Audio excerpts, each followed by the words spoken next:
दोस्तों नमस्कार।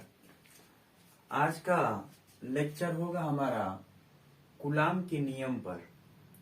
कूलाम का नियम किसे कहते हैं, जो पेपर में बार बार पूछा जाता है कूलाम का नियम किसे कहते हैं। तो आज कूलाम के नियम पर ही हम लोग विचार करेंगे कि कूलाम का नियम होता क्या है। चूंकि कूलाम का नियम जो होता है ये आवेश पे है। हम जानते हैं कि आवेश जो होता है चार्ज।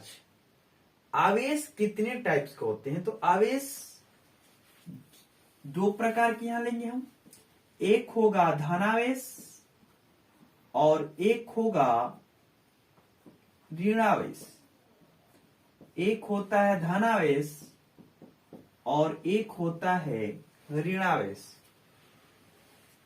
तो कूलाम के नियम में आवेश का ही बहुत ज्यादा बड़ा महत्व दिया गया है और आवेश से ही इसका परिभाषा बनता है।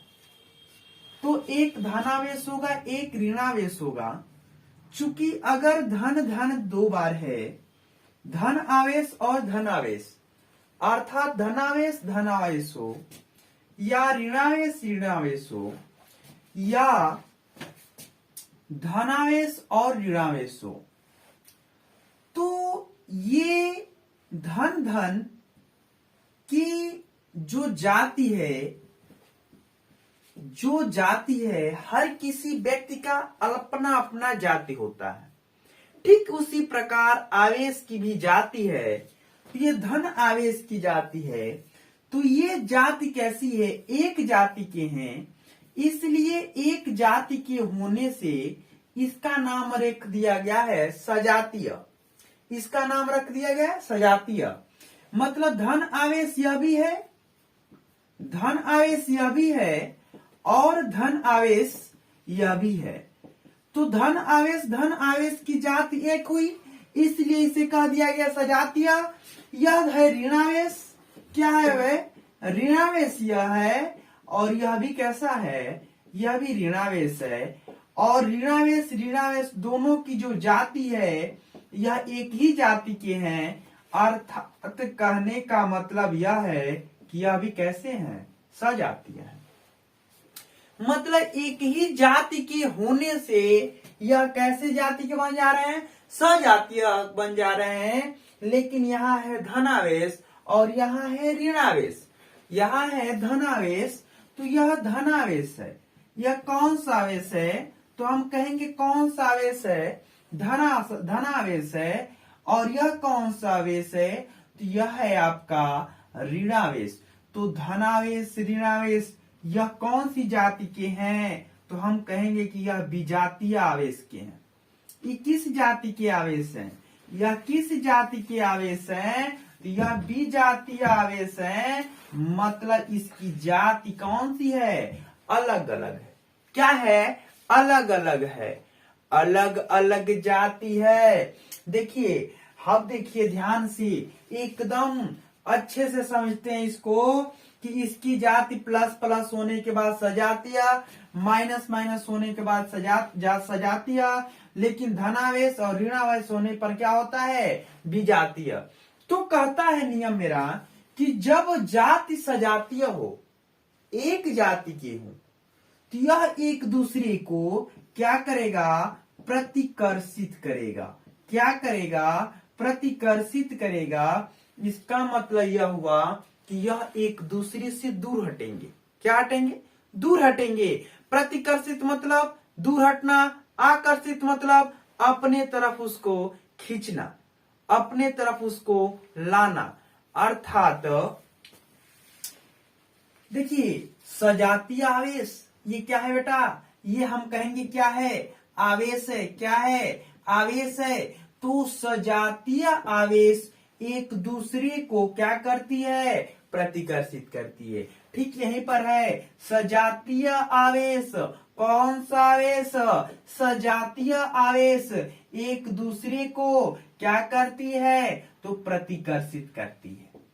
क्या करती है, प्रतिकर्षित करती है। एकदम एक एक पॉइंट पे चलेंगे। सजातीय आवेश एक दूसरे को प्रतिकर्षित करती हैं। यहाँ भी सजातीय आवेश एक दूसरे को प्रतिकर्षित करती हैं, क्योंकि एक ही जाति के हैं। लेकिन यहाँ पे जो जाति है अलग अलग है, तो विजातीय और ये प्लस माइनस क्या है बेटा, तो आवेश है। तो विजातीय आवेश एक दूसरे को क्या करती हैं, तो हम कहेंगे कि आकर्षित करती हैं। क्या करती हैं बेटा, आकर्षित करती हैं।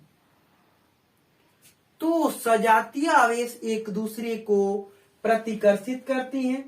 सजातीय आवेश, याद रखें, सजातीय आवेश एक दूसरे को प्रतिकर्षित करती हैं तथा विजातीय आवेश एक दूसरे को आकर्षित करती हैं। रुको रुको, आगे देखो, आगे क्या है कि विजातीय आवेश एक दूसरे को आकर्षित करते हैं। यहीं पे कूलाम का नियम खत्म नहीं होता है। ये तो आवेश के बारे में बताया गया कि आवेश का खेल क्या हो सकता है। आगे जब देखेंगे हम, तो सजातीय आवेश विजातीय आवेश करने के बाद एक सन 1785 ईस्वी की बात है। सन 1785 ईस्वी में कूलाम ने बताया था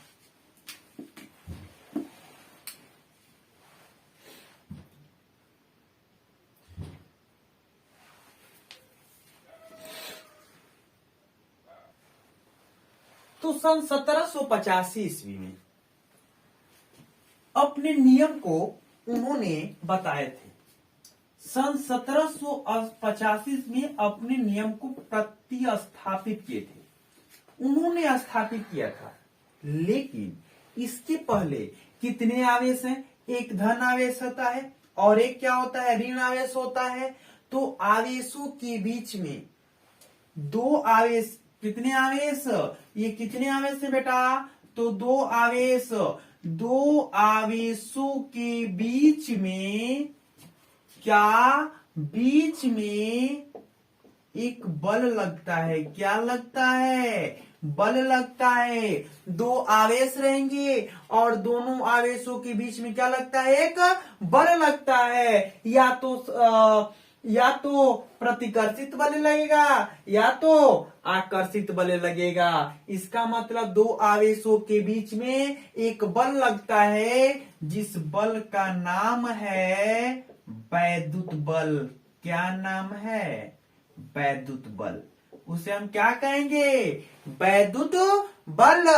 तब होगा क्या, सजातीय आवेश एक दूसरे को प्रतिकर्षित करते हैं तथा विजातीय आवेश एक दूसरे को आकर्षित करते हैं तथा दोनों आवेशों के बीच में एक बल लगता है, जिसे वैद्युत बल कहते हैं। आगे देखिए, यहां तक तो हमको लग रहा है कंफर्म श्योर हो गया होगा।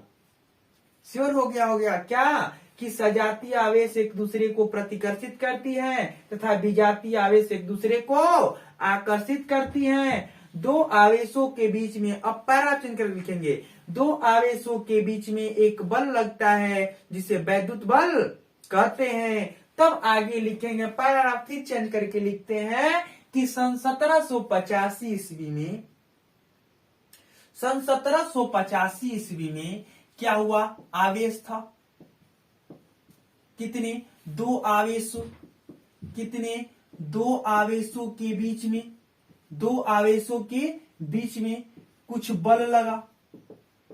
क्या लगा, बल लगा।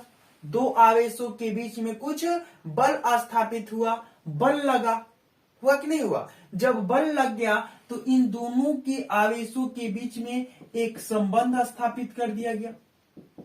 क्या स्थापित कर दिया गया, संबंध स्थापित कर दिया गया, जिसे ही हम कूलाम का नियम कहते हैं। एकदम सिंपल भाषा में, दो आवेशों के बीच में एक संबंध स्थापित कर दिया गया, जिसे कूलाम का नियम कहते हैं। एकदम सिंपल वे में अगर हम पढ़ते हैं तो इसमें एक प्रकार की कोई दिक्कत नहीं होगा। एक बार और देखते हैं, देखिए, सजातीय आवेश चाहे एक दूसरे आवेश एक दूसरे को प्रतिकर्षित तथा आकर्षित करती हैं। तो सजातीय आवेश एक दूसरे को प्रतिकर्षित करती हैं, विजातीय आवेश एक दूसरे को आकर्षित करती हैं। दो आवेशों के बीच में एक बल लगता है जिसे वैद्युत बल कहते हैं। सन 1785 ईस्वी में कूलाम ने बताया कि सन 1785 ईस्वी में दो आवेशों के बीच में एक संबंध स्थापित किया। क्या स्थापित किया? एक संबंध स्थापित किया जिसे हम क्या कहते हैं बेटा? कूलाम का नियम कहते हैं। सन 1785 ईस्वी में दो आवेशों के बीच एक संबंध स्थापित किया जिसे हम क्या कहते हैं? कूलाम का नियम कहते हैं। इसके बाद उन्होंने यह बताया कि इसको मिटाते हैं, आगे बता रहे हैं। इसके बाद उन्होंने यह बताया कि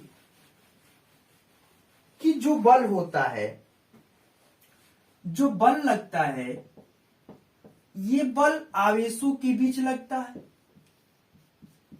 आवेशों के क्या लगता है बेटा? बीच लगता है।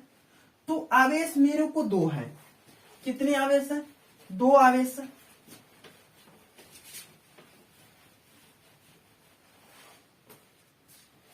कितने आवेश हैं? दो ठो आवेश हैं। एक का नाम है Q1, एक का नाम है Q2। और दोनों आवेश की जो बीच की दूरी है, दोनों आवेशों के बीच की दूरी है, यहां मान लो और यहां कोई है, कोई यहां अगर राम है और यहां मोहन है, तो राम का घर और मोहन के घर की जो दूरी है, यह मान लेते हैं कितने किलोमीटर है? 10 किलोमीटर है। तो यही Q1 आवेश है, Q2 क्या है? आवेश है, चार्ज है। तो Q1 एंड Q2 के जो बीच की दूरी है, यह क्या है बेटा? R है। क्या है? R है। तो कहता है कि जो बल होता है आवेशों के, जो बल होता है ये आवेशों के गुणनफल, आवेशों के क्या बेटा? जो बल होता है आवेशों के गुणनफल के अनुक्रमानुपाती होता है। गुणनफल के क्या बेटा? अनुक्रमानुपाती होता है। क्या होता है? अनुक्रमानुपाती होता है। अनुक्रमानुपाती होता है। क्या होता है बेटा? बल। क्या होता है? बल। तथा बीच की दूरी तथा ये Q1 इंटू Q2 के बीच की दूरी क्या है? R है। तथा दोनों आवेशों के बीच की दूरी, दोनों आवेश है कि नहीं है? तो दोनों आवेशों के बीच के दूरी क्या है? R। बीच की दूरी क्या है? R के वर्ग के बेटा व्युत्क्रमानुपाती होता है। क्या होता है बेटा? व्युत्क्रमानुपाती होता है। व्युत्क्रमानुपाती होता है। एक एक चीज ध्यान दें, हमें कोई रटना नहीं है, रट के लिखना नहीं है। थोड़ा सा वीडियो लंबा होगा, इसलिए लंबा होगा क्योंकि हम शॉर्टकट तरीका नहीं बता रहे हैं। मेरे पास भी शॉर्टकट तरीका है, लेकिन पेपर में अगर 3 नंबर के क्वेश्चन आपके आ जाएं, अगर ये 3 नंबर के क्वेश्चन आपके पेपर में आ जाएं, तो क्या शॉर्टकट लिखेंगे तो क्या 3 नंबर आपको मिलेंगे? क्या इसको पेपर में लिखेंगे, इसको पेपर में अगर 3 नंबर का है तो शॉर्टकट लिखेंगे तो 3 नंबर मिलेगा? कभी नहीं मिल सकता। इसलिए थोड़ा वीडियो लंबा होगा, इससे परेशान होने की जरूरत नहीं है। इसको केवल समझना है, रटना भी नहीं है। रट कर नहीं करना है, समझ कर करना है। समझ कर करेंगे, लाइफ टाइम याद रहेगा। ये हर जगह काम आ सकता है। ये पेपर में बहुत बार बहुत ज्यादा पूछा जाता है, इसलिए इस चीज को बहुत बारीकी से पढ़ने की जरूरत है। और मैं वही चीज पढ़ाऊंगा जो पेपर में आने वाला है, क्योंकि पेपर देना है हम लोगों को। तो जिस पेपर में जो क्वेश्चन पूछे वही उसी चीज की तैयारी करानी है। देखिए, हमको रटने की आवश्यकता नहीं है। जो बल होता है, क्या लगता है बेटा? बल। क्या लगता है? बल। बल को किसे लिखते हैं? फोर्स। बल को क्या कहेंगे? फोर्स। फोर्स को किसे लिखेंगे? एफ से। किसे लिखेंगे? एफ से। बल को क्या लिखते हैं? फोर्स। फोर्स को किसे लिखेंगे? एफ से। तो जो बल होता है ये हम पढ़ रहे हैं आवेश, आवेश के गुणनफल, आवेश के गुणनफल, गुणनफल मतलब क्या होता है बेटा गुणा, गुणनफल मतलब क्या होता है गुणा। एकदम सही जा रहे हो आप लोग, गुणनफल मतलब क्या होता है गुणा। इसका मतलब यह हुआ कि जो आवेश होता, जो बल होता है यह Q1 गुणनफल है, क्या बेटा गुणनफल। तो गुणनफल का मतलब होता है गुणा Q2, लेकिन गुणा ऐसे नहीं लगाएंगे, एक डाट लगा देंगे Q1 इंटू Q2 के क्या होता है बेटा अनुक्रमानुपाती। क्या होता है अनुक्रमानुपाती। अनुक्रमानुपाती का चिन्ह ऐसे लगा लो, F अनुक्रमानुपाती Q1 इंटू Q2, इसे समीकरण नंबर 1 बना लो। कोई रटना नहीं है, जो होता है बल आवेशों के गुणनफल के अनुक्रमानुपाती होता है, बल आवेशों के गुणनफल के अनुक्रमानुपाती है। नहीं सीरीज का रटना है, नहीं मेरा पढ़ाया हुआ रटना है, नहीं टीचर का कोई पढ़ाया हुआ रटना है, प्रेजेंट ऑफ माइंड लगाना है, अपने भाषा में लिखना है। क्योंकि कोई भी बुक लिखी जाती है तो राइटर अपना भाषा लिखता है, टीचर अपना भाषा पढ़ाता है, तो आप भी अपना भाषा लिख सकते हो, पढ़ सकते हो, लेकिन बेटा उसमें क्या होना चाहिए, वो बातें और तथ्य सही होना चाहिए।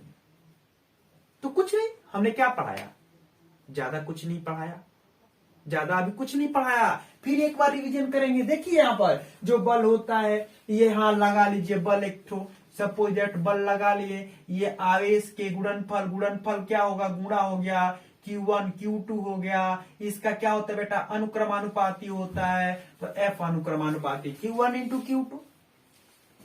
तथा दोनों आवेश, आवेश क्या है Q1 इंटू Q2 के बीच की दूरी क्या है R, बीच की दूरी क्या है R, आपने सही सुना R, बीच की दूरी क्या है R, R के वर्ग, वर्ग मतलब स्क्वायर, वर्ग मतलब स्क्वायर, तो मैंने वर्ग लिख लिया के अनुक्रमानुपाती, अनुक्रमानुपाती कहे तब या व्युत्क्रमानुपाती कहे तब यही चिन्ह होगा। तो क्या होता है वर्ग के क्या होता है बेटा व्युत्क्रमानुपाती होता है, तो व्युत्क्रमानुपाती कह दी, इसको बटा में लिख लो 1 बटा में R स्क्वायर। क्या होता है किसका व्युत्क्रमानुपाती होता है बेटा बल का होता है। ये समीकरण नंबर कितना हो गया 2। आपने सही सुना, सही सुना। जो यहाँ बल है ये आवेश के क्या होता है गुणनफल, आवेश के मैंने गुणनफल लगा लिया और अनुक्रमानुपाती बोला था, अनुक्रमानुपाती का चिन्ह लगा लिया। यही बल जो है, यही बल जो है आवेश के बीच की दूरी को हम पता है कि R होता है, इसका वर्ग कहा वर्ग कर लिए, व्युत्क्रमानुपाती कहा चिन्ह लगा लेंगे और बस ये काम करना है कि व्युत्क्रमानुपाती बोला है बेटा तो हम इसको बटा में लिखते हैं। किस में लिखते हैं बटा में लिखते हैं। तो F व्युत्क्रमानुपाती 1/R स्क्वायर, समीकरण नंबर 2 हो गया। अब हम कर ले यहां समीकरण नंबर 1 व 2 से, समीकरण नंबर 1 व 2 से। अब बताओ ये भी दोनों पूरा है कि नहीं, F है, दोनों बराबर है। मैं F को F जो का त्यों लिख लिया, चिन्ह जैसे का जैसे वैसे मैं चिन्ह लिख लिया। ये हमको बताया गया है कि Q1 इंटू Q2 है। अब इसका गुणा कर ले 1 बटा में R स्क्वायर का कर लेते हैं, अति सिंपल। किसी भी चीज से 1 से गुणा करेंगे कोई फर्क नहीं पड़ने वाला है। तो यह 5 हो तो 5 एकम 5 हो, 8 रहे तो 8 एकम 8 हो, 9 रहे तो 9 एकम 9 हो, बस वही काम हमको करना है। तो इसका इसमें गुणा होगा तो जो का त्यों होगा, बटा में क्या हो गया बेटा R स्क्वायर हो गया। मतलब F अनुक्रमानुपाती सॉरी व्युत्क्रमानुपाती Q1 into Q2 upon R square हो गया। अब इसको हटाने के लिए हमें क्या करना पड़ेगा, इसको हटाने के लिए हमें करना क्या पड़ेगा, इस चीज को ध्यान दें।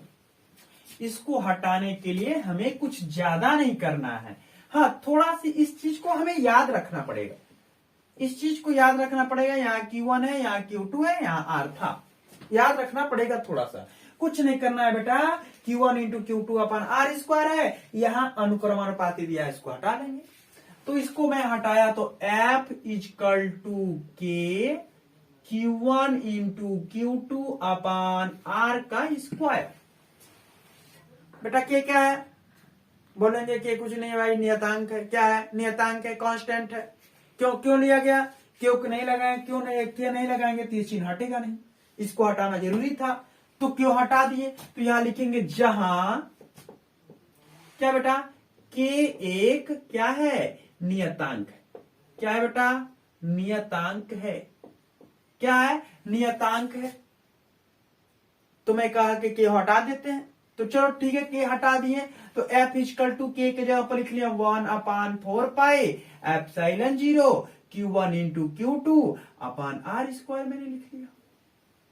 यही क्या हुआ? फार्मूला हो गया। F equal to 1/4 epsilon 0 Q1 into Q2 upon R square हो गया। अब आगे चलेंगे, क्या होगा ध्यान देना। F equal to 1/4 epsilon 0 Q1 into Q2 upon R square हो गया। चले, यहां ऐसे लिख सकते हैं हम, ध्यान देना मेरे बात को, कि बराबर होता है 1/4 एप्सिलॉन 0 के। जहां के जो होता है 1/4 एप्सिलॉन 0 के क्या होता है? बराबर होता है, अर्थात जितना के की वैल्यू है उतना ही 1/4 एप्सिलॉन 0 की वैल्यू है। इसकी वैल्यू क्या होती है बेटा? तो हम कहेंगे कि जो के की वैल्यू होती है 9 गुणे 10 की घात 9 न्यूटन स्क्वायर मीटर स्क्वायर पर coulomb square. Newton square metre square पर कूलाम स्क्वायर।